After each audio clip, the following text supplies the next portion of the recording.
Hi friends, ఈరోజు మళ్ళీ tasty రెసిపీతో వచ్చేసాను. అందరికీ చాలా చాలా ఇష్టమైన కర్రీ అనమాట. నాటుకోడి కూర నా స్టైల్లో ట్రై చేశాను. సూపర్ టేస్టీగా వచ్చింది. మీరు ట్రై చేయండి.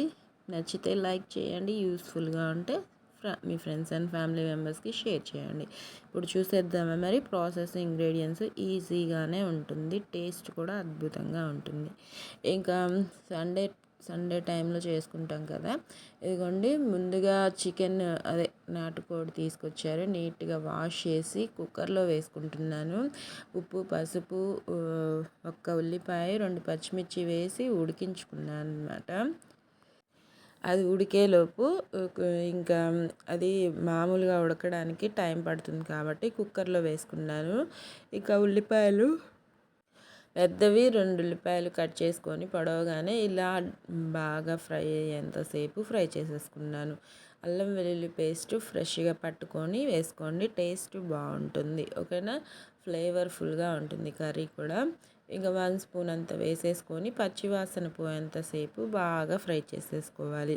అది బాగా ఫ్రై అయిన తర్వాత ఇంకా టొమాటోస్ ఒక 2 అంటే 2 కట్ చేసుకున్నాను. ఇంకా అవి కూడా వేసుకొని పెద్దవే వేసుకున్నాను.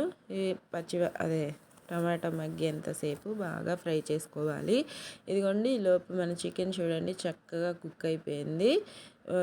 కుక్ అయిందా లేదా చెక్ చేసుకున్నాను. నేనైతే ఒక 4 విజిల్స్ ఉంచాను. బాగా కుక్ అయింది. ఇవి ఎగ్స్ అనమాట, కోడికి ఉన్న ఎగ్స్. వాటిని కుక్కర్లో వేయలేదు, ఎందుకంటే అవి మనకి చిదిరిపోయే ఛాన్సులు ఉంటాయి కాబట్టి ఇంకా వేయలేదు.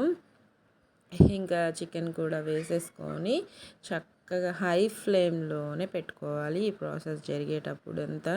ఇంకా కారం మీ స్పైసీని బట్టి వేసుకోండి. ఈ కర్రీలో కారం కొద్దిగా ఎక్కువగా ఉంటేనే బాగుంటుంది. ఒక 3 స్పూన్స్ వేసుకున్నాను. మీ స్పైసీని బట్టి వేసుకోండి కారం అనేది. ఇంకా చెక్క, లవంగ, ధనియాలు, జీలకర్ర, గసగసాలు వేసిన పౌడర్ అన్నమాట ఇది. ఉప్పు తగినంత వేసేసుకొని చక్కగా మిక్స్ చేసుకోవాలి. మిక్స్ చేసుకొని వాటర్ తగినంత వేసుకుంటున్నాను. కుక్కర్లో వేసుకొని వాటరు ఒక 2 లోటాల దాకా వేసుకుంటున్నాను. మనకి ఈ కర్రీ కాస్త లూజ్గా ఉంటేనే టేస్ట్ చాలా చాలా బాగుంటుంది. ఓకేనా, అది సజ్జ రొట్టె కానీ సంగటి కానీ నార్మల్గా పలావ్ చేసుకున్నా బాగుంటుంది. మీకు ఎలా వీలుంటే అలా చేసుకొని తిని ట్రై చేయండి. నేను చేసిన విధంగా కర్రీ మాత్రం ట్రై చేయండి, సూపర్గా ఉంటుంది. మీకు తెలుసుంటే ప్రాసెస్ లైక్ చేయండి, తెలియకపోతే ఇలా ట్రై చేయండి. ఇంకా ఒక 15 మినిట్స్ బాగా ఉడికిన తర్వాత ఈ ఎగ్స్ వేసుకోండి. ఈ ఎగ్స్ ముందే వేసామంటే కరిగిపోయే ఛాన్సెస్ ఉంటాయి కాబట్టి అలా వేసుకున్నాను. ఇంకా 15 మినిట్స్ తర్వాత మన కర్రీ టెక్స్చర్ చూపిస్తాను, చూసేయండి. మీకు ఎంత గ్రేవీ కావాలో చూసుకొని ట్రై చేయండి. ఓకేనా, ఇంకా కొత్తిమీర చాప్ చేసేసుకొని వేసుకొని గార్నిష్ చేసుకొని తినేయడమే. వేడి వేడిగా సర్వ్ చేయండి. లొట్టలు వేసుకుంటూ తింటారు, అంత బాగుంటుంది. ఎప్పుడూ చెప్పే విషయమే, ఆరోగ్యంగా తినండి, సంతోషంగా ఉండండి. ఇంకా మరిన్ని వీడియోస్తో మీ ముందుకు